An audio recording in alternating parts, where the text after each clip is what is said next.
ברוך אתה אדוני אלוהינו מלך העולם שהכל נהיה בדברו. Amen. It's the best way to start the shiur with a bracha. With a bracha. We should have bracha for everybody. I was excited to participate in a wedding of a alumnus of ours last night. Baruch Hashem, a unique wedding. I mean, everyone is unique, but as the rabbi there speaking said, I've been a rabbi for 40 years and I've never officiated a wedding between a chatan from Zimbabwe and Kala from New Jersey. So it was a real unique union, Baruch Hashem. Lemba from Lemba? And no, I don't think he's part of that tribe, no. I can't imagine someone from such a horrible place could get married someone from Zimbabwe. I hear. No, Zimbabwe was a nice That place, was apparently. Not a very good joke. I'm sorry. I got it. Okay, let's start. Today we're going to talk about drinking a little bit. The mitzvah to rejoice and eat a suda. We said you should wash probably, and you should have others have the meal together if possible. Increase one's joy.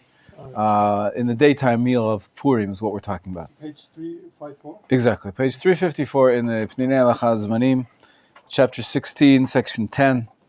The mitzvah to rejoice on Purim is very unique. Mitzvah to drink. Yeah. Oh, were you pointing at me because you wanted me to read? Yeah. Oh, okay. It's these subtle little cues. Okay, I will He's read. preparing you for your wife. You need to get the subtle cues. The subtle cues, I see. Okay, yeah, okay. Number 10, the mitzvah to drink. The mitzvah to rejoice on Purim is very unique. It is even greater than the mitzvah to rejoice in the festivals, Sukkot, Pesach, and Shavuos, about which it says, "You shall rejoice in your festival." Devarim 16:14.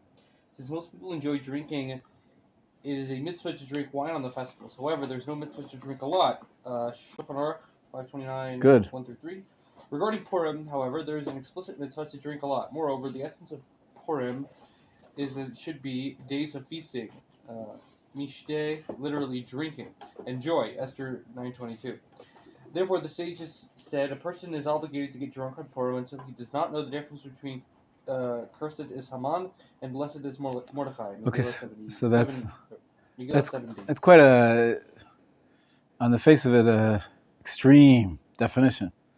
To not know the difference between cursed is Haman and blessed is Mordechai. So that means, I don't know if you've ever gotten drunk before. But you got to be really, really drunk not to know the difference between cursed is Haman and blessed is Mordechai. Of course, these so there's another interpretations what the Gemara meant by that. Does it really mean you have to get like unconscious pretty much? So most commentators say not. We're going to see a few interpretations, but that's where the trouble starts. You're supposed to. There is an emphasis on drinking because of the mishteh, and that's, the whole story of Esther happened through these parties. And so we try to commemorate the miracle by sort of reenacting the parties, but in a good way. We're trying to fix those parties. And We're having a party in commemoration of the parties. That's it. It's a celebration of the miracle that happened through all these parties, which is, we said last time, a very natural occurrence. It's a very, as opposed to supernatural. It's all the political moves that happened through the court of the king, and the maneuvering of Esther and Mordechai through all that. And so we celebrate the miracle that happened to us through all that. In terms of this definition about how drunk to get, here we have, of course, a big problem. Because the big problem is that, while this halacha about Purim clearly says you have to get drunk somewhat, in general, drunkenness is a bad thing. I don't know if you've ever been to the supermarket in Israel, if there's a strict Muslim at the cashier, at the cash register, they don't even touch the bottle because it's forbidden to drink at all alcohol in Islam. Some of them who are very frum, they don't even touch the bottle. They won't even pass it. So you have to pass it for them over the counter. And there's a lot to be said for that, because drunkenness can be a very, very base activity could lead you to. It's not only from Islam. In our sources, we have many sources to speak about the terrible things that happen when you get drunk. Like dancing? Much more than that. What happened in the Torah? Who's the first guy to get drunk? No. That's right. That's right. Noah. No. Noah came out. And you know what happened after that? There's all sorts of problems with his son. Right? So some kind of sexual encounter. We don't know exactly what it was. But it says that he saw his father's nakedness. Could be... anyways, nothing good came out of that drunkenness. And then, of course, Lot was also a problem with his daughters. And so there are many examples in the Torah of drunkenness leading to very bad things. So we can't ignore that, and nobody is ignoring that. And it's very clear. There's another midrash. He may bring it here. I'm not sure if he brings it here, but it's worthwhile to read the footnote number 11. We're going to in just a minute. But I wonder if he brings that source that I'm looking for. There's a description how when a person first drinks, he feels like a lion. And then when he drinks a little more, he starts to act like an ass. He drinks a little more, he acts like a pig. And he starts to, roll in the dirt. And it's a very, graphic description about how horrible it is and a terrible thing it is to get drunk. And yet, here we have the other side that somewhat we have to bring it into a mitzvah. And so we're always trying to find the right balance between those. In addition, other than the general disdain for people who get drunkards, it also is very difficult in terms of mitzvot. We have obligations to do. We have to study Torah. We have to daven. You can't daven when you're drunk. We're going to see all those details. So we're trying to find the right balance here of drinking more than usual, and this seemingly extreme statement in the Talmud. You have to get so drunk that you can't tell the difference between cursed is Haman and blessed is Mordechai. Did I say it right? Guess I'm not drunk. Sometimes I cursed is Mordechai. We really don't know what's in that cup. No, you say it wrong. Cursed. Oh, no. Yeah, whatever. We really don't know what's in that cup. So. That's it. So let's see with the different interpretations in the Gemara, and then we will get to footnote 11. It's a long one, though. It's a more halachic trying to define, as I introduced yesterday, how drunk. It's hard to put a number on it. How drunk is too drunk for all these various laws of davening and so forth. But first of all, what does the Gemara mean? It says you should drink so much that you can't tell the difference in cursed is Haman and blessed is Mordechai. So go ahead, Moshe. There are many opinions. Okay. There are many opinions regarding the parameters of this mitzvah, and they can be divided into two main categories. Some take the words of the sages literally, meaning that one must get so drunk that he actually cannot differentiate between cursed is Haman and blessed is Mordechai. Rosh? Yes, those are two major decisors of halacha. Wonderful. Halachic codes. Type of halachic codes. That is, he should read a state of simple joy in which there is no distinction between different levels. In the eyes of one who has reached such a state, cursed is Haman is the same as blessed is Mordechai, since everything is good and everything is for the good. This is the nature of drunk people. They cannot perceive details. Everything seems the same to them.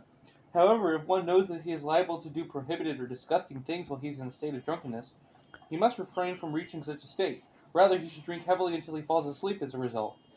And while he sleeps, he will not be able to differentiate between cursed is Haman and blessed is Mordechai. That is, between good and evil. That, he doesn't have a footnote here, but that's the Rambam's opinion. The Rambam, as opposed to the Rif and the Rosh, he says you don't really have to drink so much so that you can't know what's flying. You don't know the difference between, cursed is Haman and blessed Mordechai. Very simple to not know the difference between cursed is Haman and blessed Mordechai. Take a nap. When you're sleeping, you don't know anything. And so that's the Rambam's solution for this Gemara. Even if you will say you have to take it literally, you should reach a state in which you don't know the difference. You don't have to actually do it by drinking a crazy amount of alcohol. Just drink a little more than usual and then take a nap. And when you're sleeping, you fulfilled the more strict, literal understanding of that dictum in the Talmud. So that's one interpretation of the Talmud. Even if you take it literally, it doesn't mean you actually have to get so wasted that you don't know the difference. You could just take a little nap. I think most rabbis, believe it or not. I believe most rabbis follow that custom. They drink a little more than usual, and they take a nap, and then they're done. However, that's not the only opinion. Some people take it quite literally, and they really get wasted. But first of all, that's all if you have to take it literally. Go ahead now. There's another totally different approach. Others maintain that the mitzvah is to drink more than usual until one becomes tipsy, but one should not become so drunk that he is liable to act unbecomingly. I like that word. The reasoning behind this viewpoint is that the halacha does not follow the Talmudic opinion that one must drink until he does not know, Rabbeinu Ephraim. Alternatively, One second. You know what? The Talmud tells a story. After saying this statement, that on Purim you must drink until you can't know the difference, they tell a story. The story is right after this halacha about Rabba and Rava, if I'm not mistaken. And they have Purim together, and they get drunk.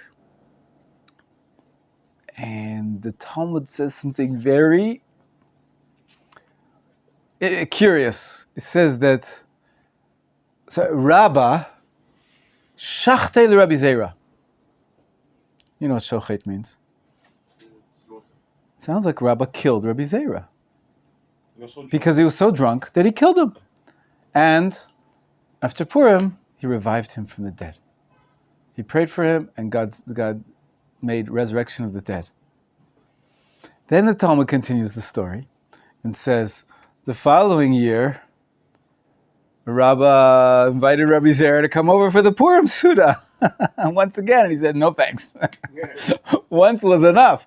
And because of that story that appears right after this dictum, many Rabbeinu Ephraim, that's what he quoted here in line 3, Rabbeinu Ephraim said, this shows you that this guideline was rejected because it brings something so terrible, like, you could get violent and danger to life. So clearly this dictum was rejected. It's not something that we have to follow as binding halacha. So that's another whole approach. Just, okay, it says it in the Talmud, but it gets rejected. We don't paskin like that. That's what we say in yeshiva speak, paskin.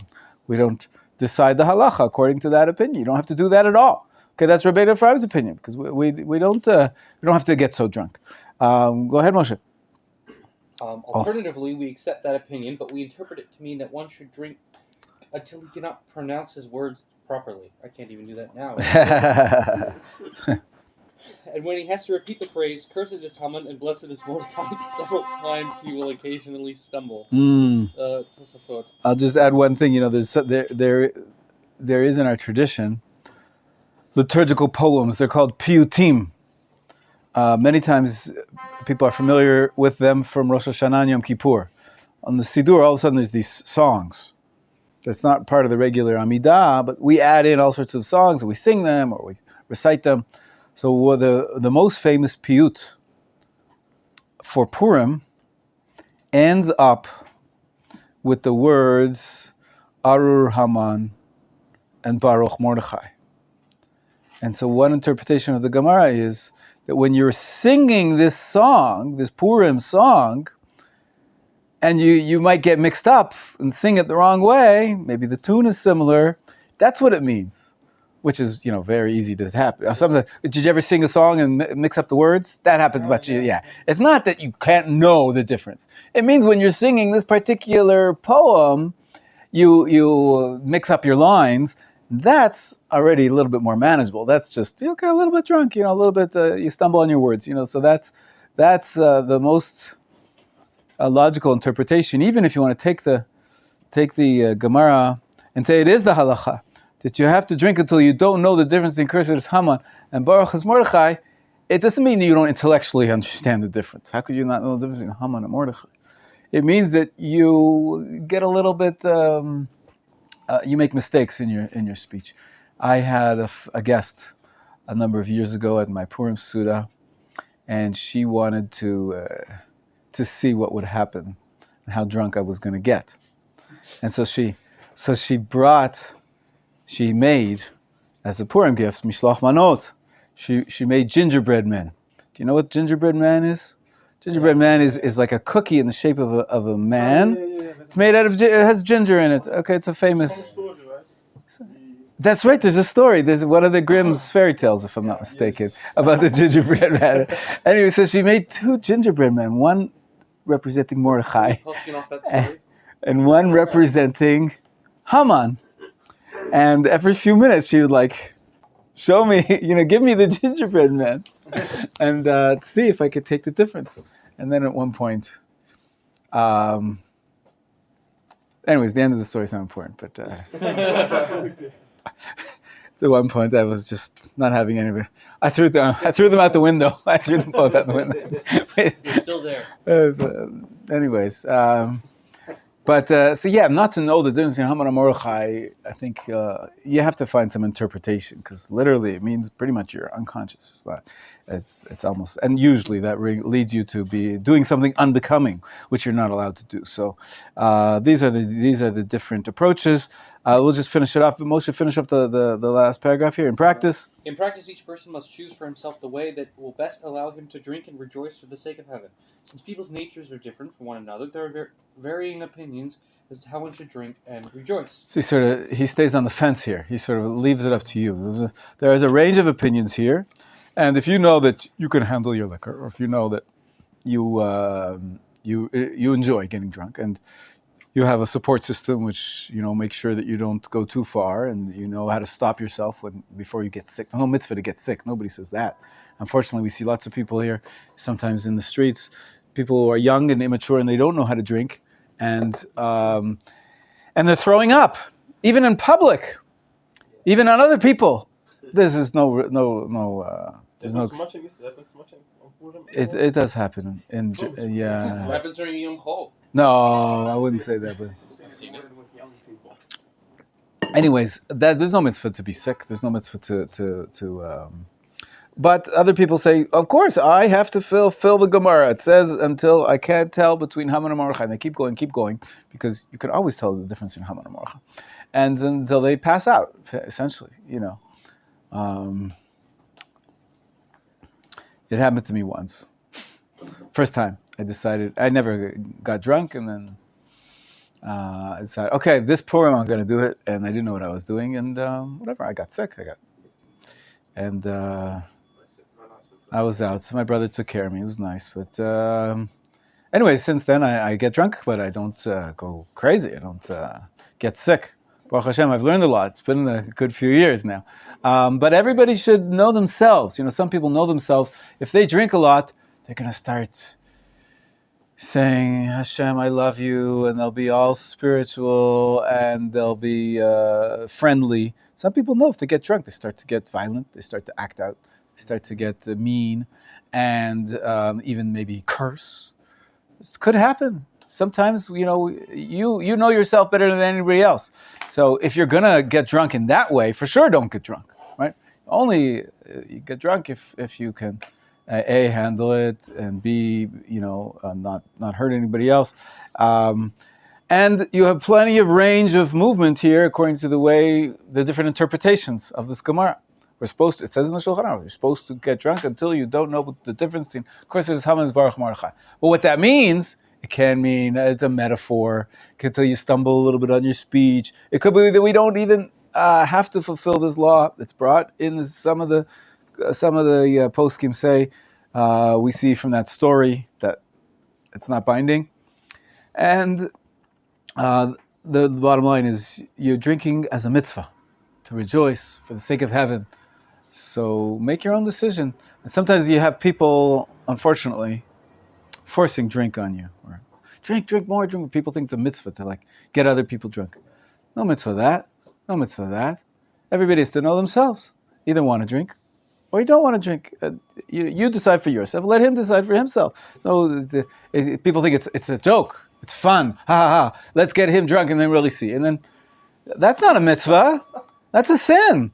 You're hurting someone else because he may get sick. He may, who knows what could happen. And of course, everybody's got also medical conditions. Maybe somebody's not allowed to drink. Maybe it's bad for your liver. There's so many ramifications for some people. Believe it or not, you might have heard of this. Some people may get addicted and become an alcoholic. So it's rare that out of one episode you become an alcoholic. But there's the one case where somebody, really says, that was a fun experience. I'll do it again tomorrow and tomorrow and tomorrow and tomorrow. Before you know it, they're in rehab or worse. So there's a lot of considerations here in terms of, it's not just, have another drink, sure. And that's fun. I'll give my friend a drink. Got to have some, a plan to it and know yourself. And don't think that it's very simple. You want to be more strict, more religious? Drink one more, drink one more, drink one more. I'm not sure that I can tell the difference between blessed and hamamor. That's not a proper approach. That's not wise, and that's not justified by the halakha. Now I'll take some questions here. I just came up with a loophole. There's a loophole is if you just don't study Megillat Esther at all and you know nothing about it, therefore, even while being sober, you don't know the difference between ignorance, you're saying. Yes. Ignorance. Okay. Yes, Russell, yeah. So going off the last thing that you just said, sure. I know people that they just flat out do not drink alcohol, period, because they have a history of alcoholism in their family. 100%. 100%. That's totally justified. They don't have to drink one drop on Purim. 100%. Any medical consideration. Yeah. Sorry? Just go to sleep. That fulfills the mitzvah. Right. Have a little grape juice and go to sleep, because the miracle was done with wine. So also another comment, we didn't even get into that yet, but which alcohol to drink. Ideally, the commemoration is wine, because they were saying they were having wine at this party in Persia. But wine is what, 13%.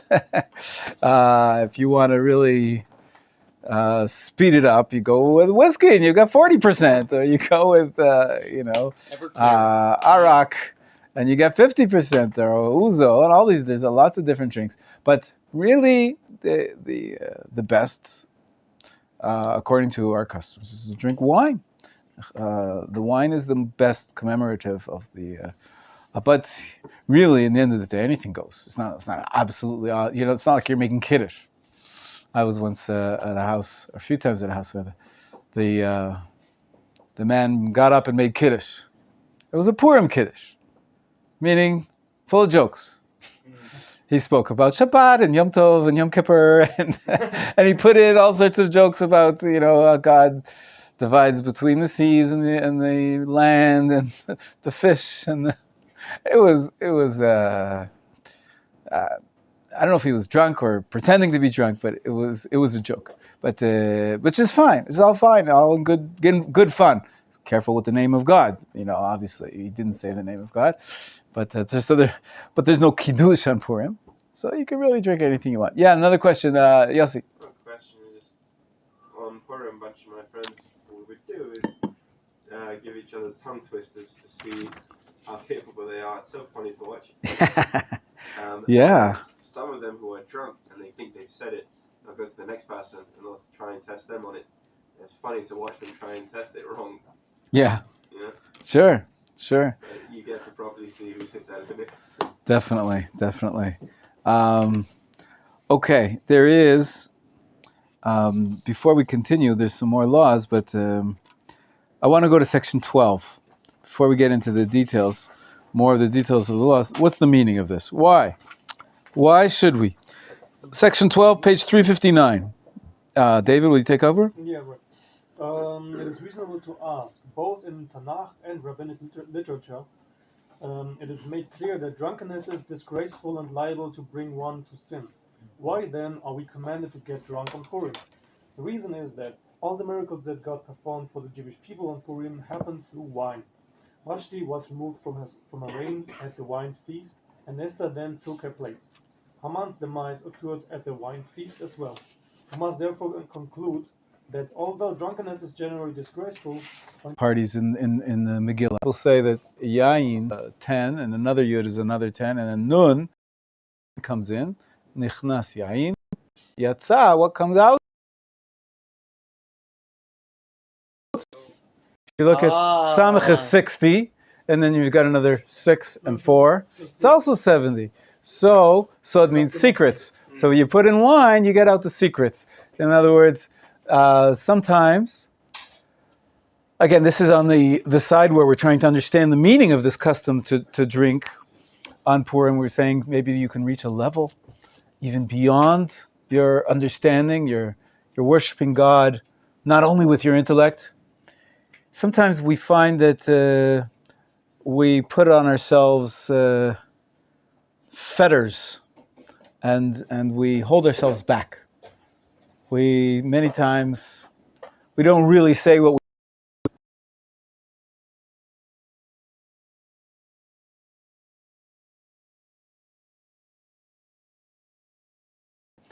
wine loosens you up a little bit. Your protective barriers fall away, and then you're able to really express yourself more. That's the sod. That's the secret. That's what's been hidden behind that facade, that barrier that which we all put up, to get along in daily life.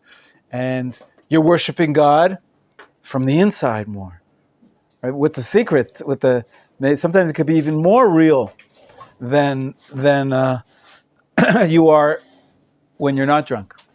And I think that's the goal, really, if you're able to reach deeper and be more real when you're drunk and worship Hashem from that place, then you reach the level that he was talking about, worshiping God beyond your barriers and your things that hold you back, and what comes out is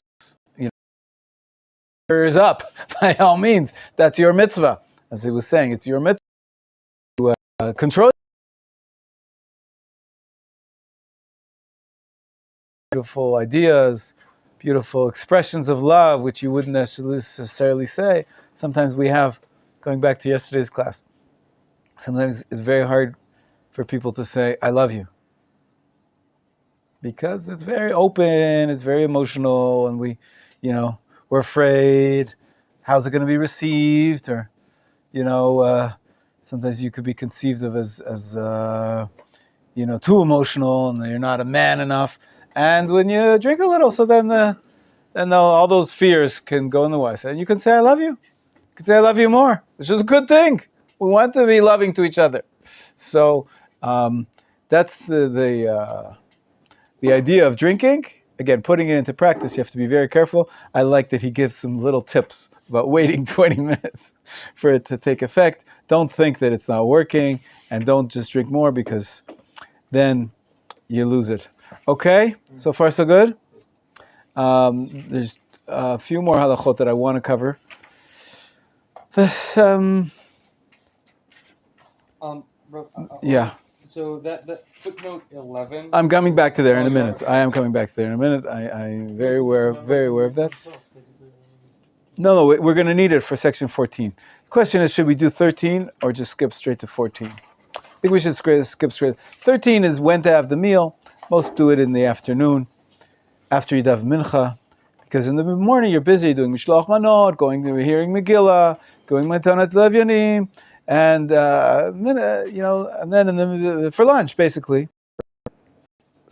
Now it gets dark at 5:30 now, so you could start the meal at 5, and as long as you start during the day of Purim, it's considered the Purim feast. But what do you do the rest of the day? Okay, so if you have a lot of people to visit, then you're busy. But if you don't, there's no reason not to start the meal a little bit earlier and start and finish. And then you can be finished and even take a little nap, as we said, to fulfill not knowing. And then you wake up in time to go to Mariv, and you're already sobered up, whatever you have. That's usually what I do. And but some people have the custom to really extend the Purim to the next day. They have the meal later and later in the day, really towards the end of the daytime. And then obviously they daven mincha first. And then they proceed and continue into the evening. What they do about Mariv, hopefully they won't be too drunk. That's the next section that we're going to discuss now in detail. How drunk do you have to be to not be allowed to daven? So some people say, as he quotes here from Rav Kook at the end of section 13 on page 362, he quotes Rav Kook that says that if you're engaged in the mitzvah of drinking, you're exempt from the other mitzvah. And if you're not allowed to daven because you're too drunk, so you don't daven. That's, however, most opinions say don't get drunk. if you're not going to be able to daven. You've got your other obligations. You can't have one override the other. But there is such a custom. Some people maybe daven.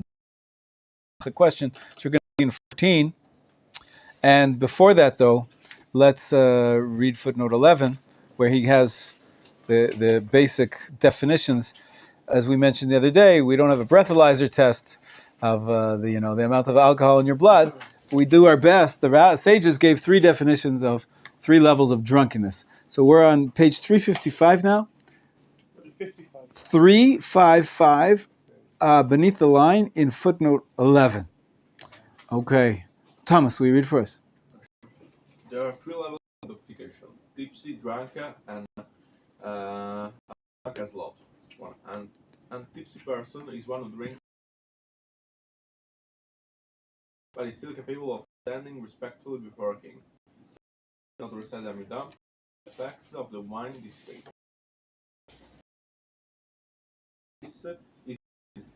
So it's not, I guess I would be similar to someone who had a beer and he wants to get in the car and you say, no, you shouldn't, even one beer, you're not allowed to drive. You wait a half an hour, you take a walk, it'll, calm down a little bit. And then you can drive. Same thing with davening. Have a beer. You shouldn't daven right away, but if after it wears off a little bit, you're back to normal, almost normal. Then you can daven, and if you did daven, it's still effective. The prayer is valid. Let's say you did. I don't know. I hope nobody here has done that, but many people drive after they have a beer. They're okay. Maybe they're not as sharp as they should be. It's illegal. It's very dangerous, but it's been done many times. 9 times out of 10, nothing happens, and you're okay. So the halacha is the same thing. If you daven after having a beer, even though you really shouldn't, the davening is still kosher. It's as if you fulfilled your mitzvah. However, stage 2, go ahead. A drunk person is one who drinks so much that he cannot stand before a king because he is incapable of acting respectfully. If he recites the Amidah, he does not discharge his obligation because his prayer is an abomination. Nevertheless, he may recite Birchot Haneinim, Birchot recited upon deriving pleasure for something, even in a state of drunkenness. Okay, so if you're really, really drunk, then your davening doesn't count. God wants you to pray to Him when you're sober, not when you're drunk. And if you're so drunk that you can't be respectful, then it's not a valid prayer. When you wake up from your stupor, you have to pray again. It wasn't kosher. So there is a level of drunkenness which is just too drunk to daven. Even in that state, though, you can say a bracha, you can say shahakol, you can say borei nefashot, but you shouldn't be davening. Third stage, I'll take your questions in a minute, Amos. Third stage, go ahead. A person who is a drunk as lot is one who drinks so much that he does not know what is happening to him. He is like a shoter, a mentally impaired person, who is exempt from all mitzvahs. Okay, so yeah, drunk as Lot. Some people say that's what it means. You have to get drunk on Purim as drunk as Lot, as we saw it before. That's till you don't know the difference between cursed is Haman and blessed is Mordechai. However, I believe most opinions say that's pretty strange mitzvah. It's a strange definition to be mentally impaired, to be so drunk that you pass out. That is, people still hold it. That's what it means. But as I said, there's different levels. So now we have our 3 definitions. At that point, of course, you can't daven. You can't even say a bracha. You don't have to say a bracha. You don't have to do anything. You have no mitzvot. You're a shoteh. Shoteh is a mentally impaired person, somebody who's temporarily insane. Mitzvot don't apply to somebody who's insane. He's not responsible for his actions. So now let's go back to section 14 on page 362. I'll take your questions in a minute, Amos. I haven't forgotten you. I know you're waiting. Page 362, section 14. Tell you. Recite brachot and pray Maariv. A tipsy person is one who is under the influence of alcohol and finds it difficult to concentrate or focus his thoughts, but would still be capable of speaking before a king. A drunk person is one who has drunk so much that he would be incapable of speaking properly before a king. Individuals in both of these states may recite brachot ha-nehinim, even though lekatila, a drunk person, should not recite brachot. He may recite brachot that must be recited at a specific point in time. Therefore, in Purim, a drunk person may recite all brachot ha-nehenin and Asher is Everybody remembers what Birkot before?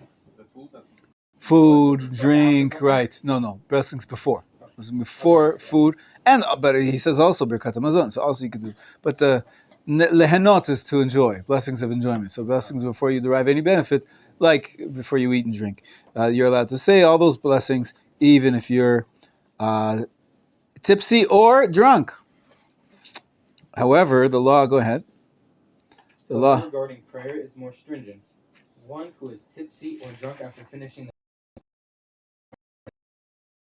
he should pray from a sitter with the minyan, because the prayer of a tipsy person is acceptable. B'diavad, after the fact. Yeah. If, however, he is truly drunk, he should not pray with the minyan, because the prayer of a drunk person is invalid and considered an abomination. Okay, so it's hard to define, as we were saying. Am I tipsy or am I drunk? The difference between drunk and drunk is lot is a little more clear. Drunk is lot, you've lost it, right? But if you're just drunk, and so you shouldn't daven. If you're just tipsy, and that's where it gets, am I tipsy or am I drunk? Sometimes you need a responsible responsible. What's the guy called?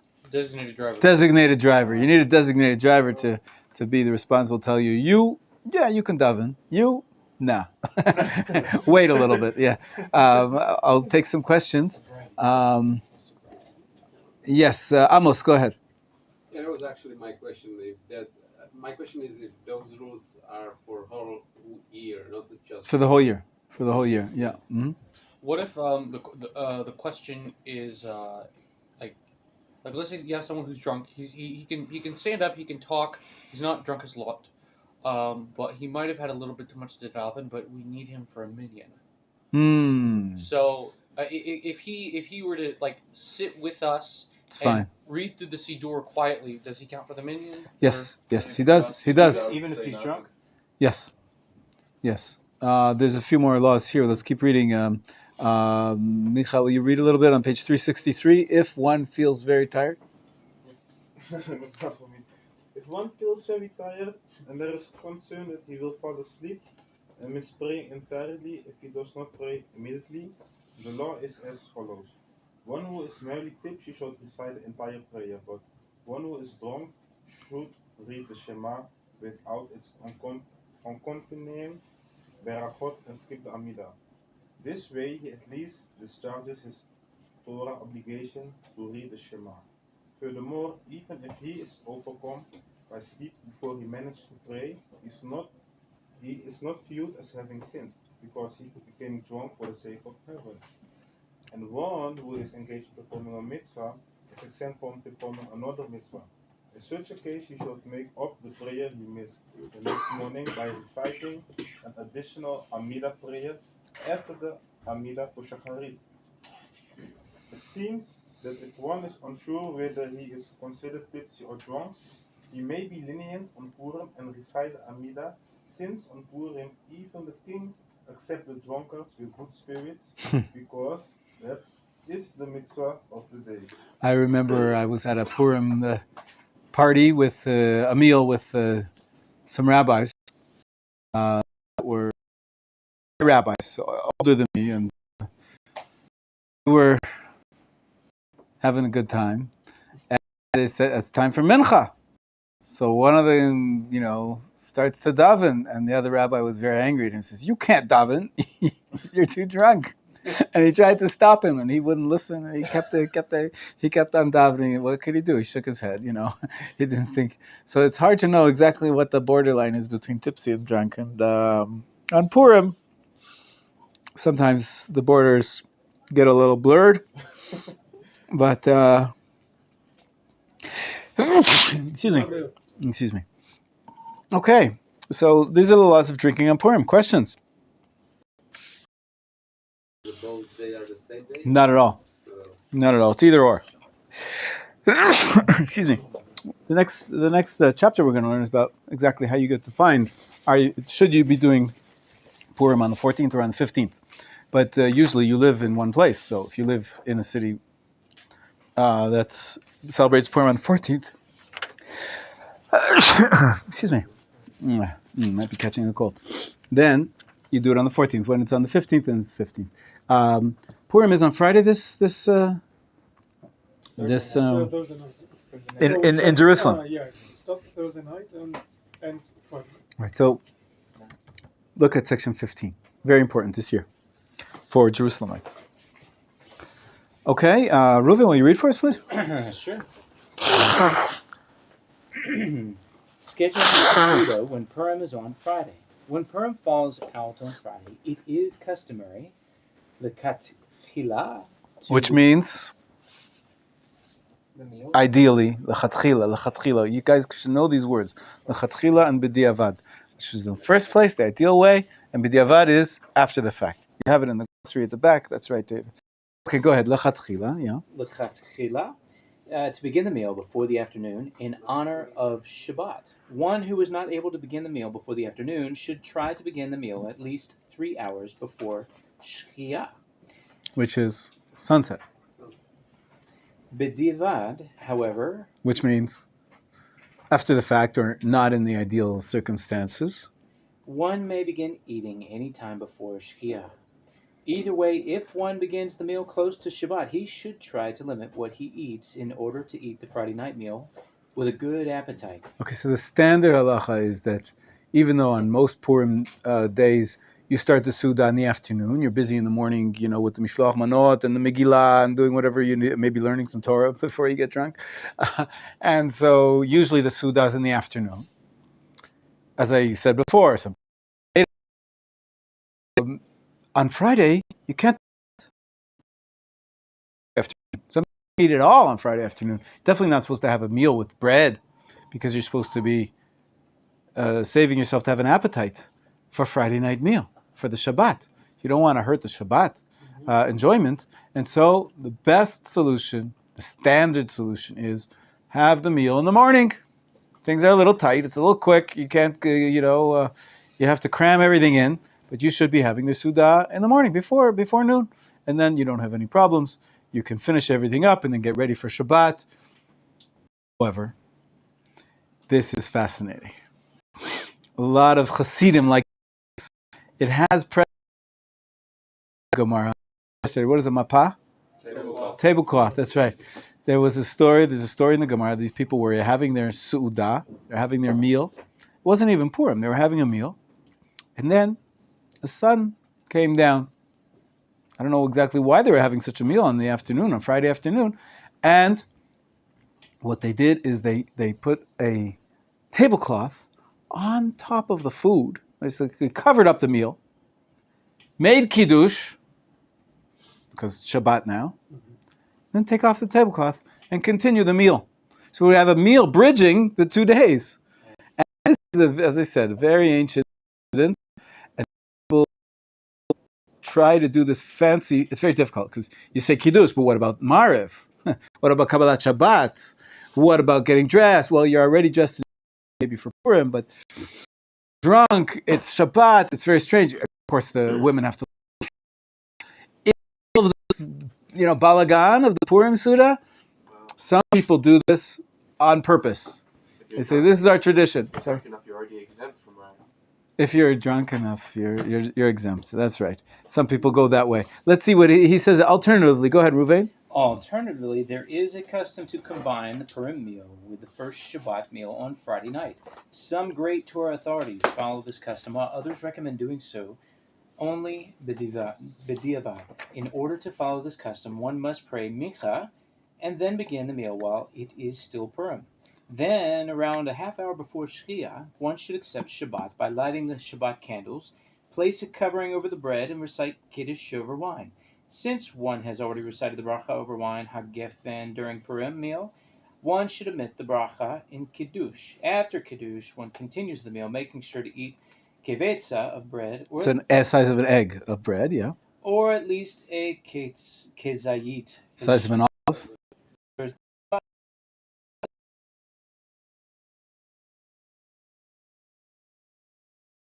Machon, adding al-hanisim in the Harachaman, may the merciful one, section at the end of the prayer. After the meal, one prays Arvit. Right. So it's a complicated structure because you can't say a geffen because you already said a geffen. So you're making kiddush without saying bori pri a geffen. Very strange. Kiddush on bread? No, on wine. You make kiddush on wine, but you don't say the baracha. You don't say bori pri a geffen. And then you hamotzi. You already said hamotzi. You had your for the Purim meal you washed, and you're in the middle of the meal, so you don't say hamotzi either. You just have an additional portion of bread, because the first portion of bread that you had at the beginning of the meal, that was for the Purim meal. Now you're going to have an additional kazayit or kabetz of bread for the Shabbat meal. It's a bit of a complicated. And what about the Birkat HaMazon afterwards? Yeah, you have to make a separation even with the brachas between Chol and Shabbat. So this is what he says, yes, that you do say the Ritzei V'Achlitzenu, because now it's Shabbat. But the Alanisim, how can you add that in a regular place? Regularly you add it in the second blessing of the Birkat HaMazon. Here,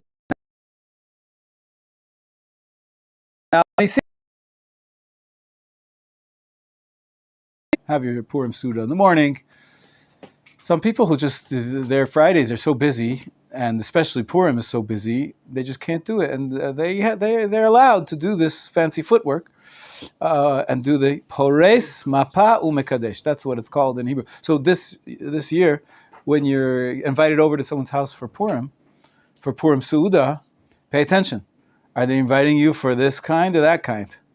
Are you inviting you for like a separate Purim meal, which is going to finish before Shabbat and enable you to go home or get ready for, or maybe their intention really is come for Purim and we're going to continue it into the Shabbat, and then you'll be there for the Shabbat. So every home decides on their own what they prefer to do, what works for them. Another question, yeah. Is that applicable this year or? Yes, in Jerusalem. For the people outside of Jerusalem, it's Thursday. My Purim's on Thursday. I live outside of Jerusalem. But those in Jerusalem, it's a Friday, is their day Purim. So they have this question. We can do Thursday as well, though, right? No. Thursday night? No. No. But we can drink Thursday night. No.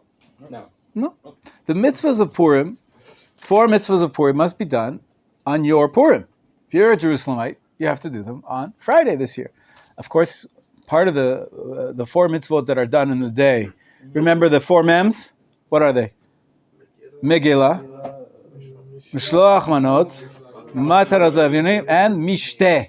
Mishteh is the 4th. So that includes the drinking and the eating. That's all on the Friday day. They must be done. If you're a Jerusalemite, you have to. We also have a custom. We read the Megillah once at night, and we have an extra special meal, and some people drink it all, but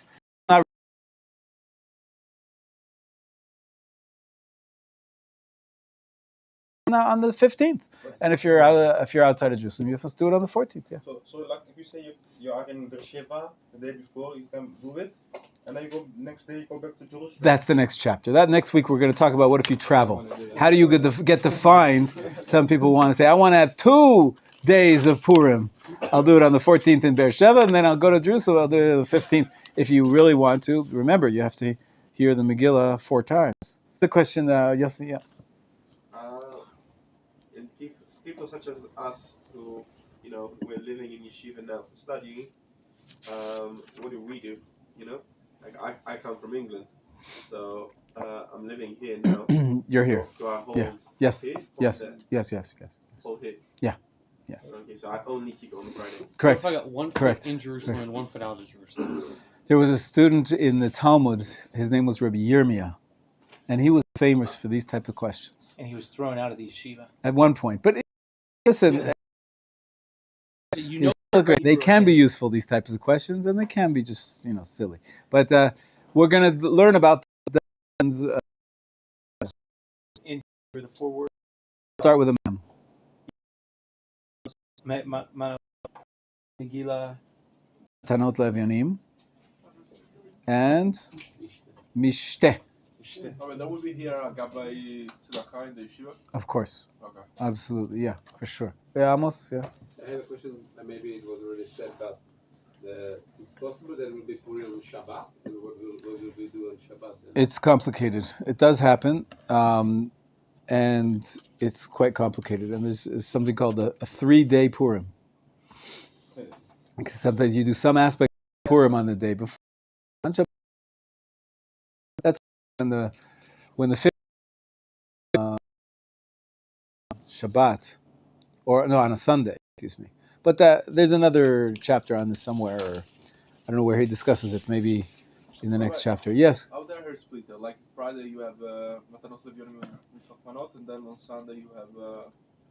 For that special case, we'll have to see the details another time. I don't want to get and discuss that case right now. It's not our case this year. Yeah. We don't have to get confused. It's confusing enough to understand the standard. Yeah, you had a question, David. No, yeah. I just want to read the last section. You want to finish the last section? I did too. Okay, let's do it. Okay, yeah, please. I just want to get it. You see that we have one more page to finish the chapter, and it's the last class of the week. And David wants to get into cross-dressing. Sorry, did I just say that? Okay. Moshe, read for us, please. Page 365. 365. It's the last page of the year. I know you've been really excited about this. Costumes and the prohibition of lo yilbash. Many people customarily wear masks and costumes on Purim. I've been doing it every day since March 2020. Even though there is no source for this in the writings of the sages, and the Achronim do not write that one must wear costumes. Various reasons have been given for the custom. The first reason is that it increases our joy, as a person with an unusual appearance can be amusing and entertaining. Another that when from his normal attire, he's loose.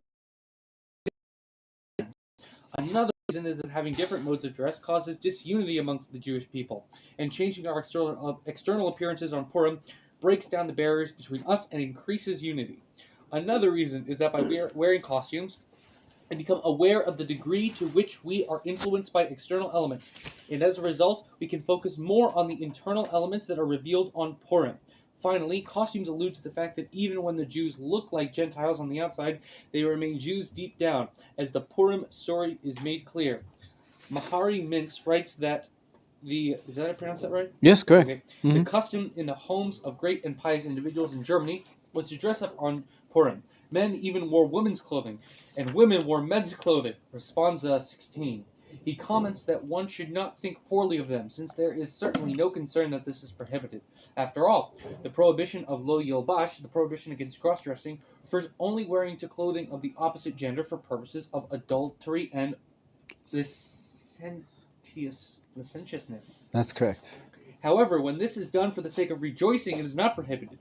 Rema 696.8 writes that this is the accepted practice. Most poskim, however, maintain that based on this, many Achronim write that one should censor those who wear the clothing of the opposite sex. This is the correct practice. Some maintain that if a person changes only one article of clothing, and that a person's sex remains recognizable based on the other garments, one should not denounce him. Right. So you see, there's different opinions here. They're custom. It's an ancient Ashkenazi custom to be lenient about lo yilbash on Purim, but Rav Ovadia Yosef allows it as well. He says it's just part of the rejoicing. You don't have to be crazy. This is not the original problem of men dressing like women is that he's gonna, filter in and hang out with the women and sneak a peek or things like that. It could lead to mistake. It could lead to mistake, exactly. So if this is just part of putting on a funny wig and having a funny masquerade party, it's allowed. However, Rav Melamed says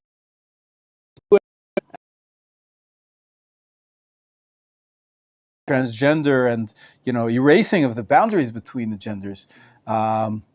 I think it might be outright dangerous for people to get the wrong idea and to be encouraging people to change their sex. And there's all sorts of strange things going on. The people are under the influence of Western society. It makes sense to be more machmir on this than we would otherwise, even though it's an ancient Ashkenazi custom.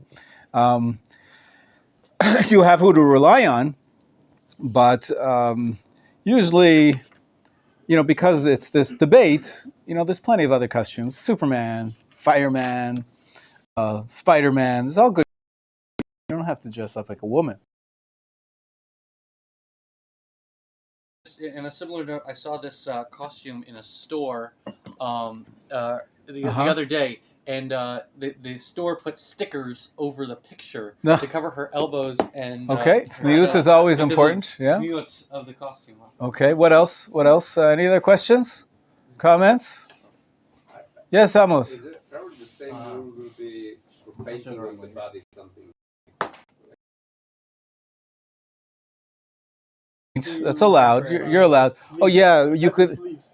Right, you could have like these stickers that you put on, and it lasts for like a day. There's nothing, no prohibition of that. Yeah. But what about this tradition? Also heard about like on Purim, they let a lot of little children smoke cigarettes and stuff. Oh, it's terrible.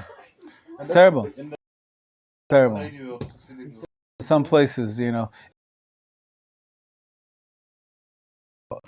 everything, all the rules are changed, and some people, you know, they abuse the system that way, and they say, "Well, if everything's allowed, so I can do, you know, lots of things." Somebody mentioned here the other day, or just a few minutes ago, drugs. Well, just because there's a mitzvah to drink at the Purim meal doesn't mean you're allowed to do drugs. You're not allowed to do anything dangerous, and Purim especially. And but unfortunately, I've heard of this. I've seen this custom that some people smoke only on Purim, and they give the kids cigarettes, tiny children, and they think they're having fun. But ultimately, even if 1 out of 100 of those kids, you know, gets into the habit because of this fun joke on Purim, it could be ruining his life. You could be killing him. So it's very dangerous. I'm not a big fan. We didn't about the parsha, but good job on the parsha.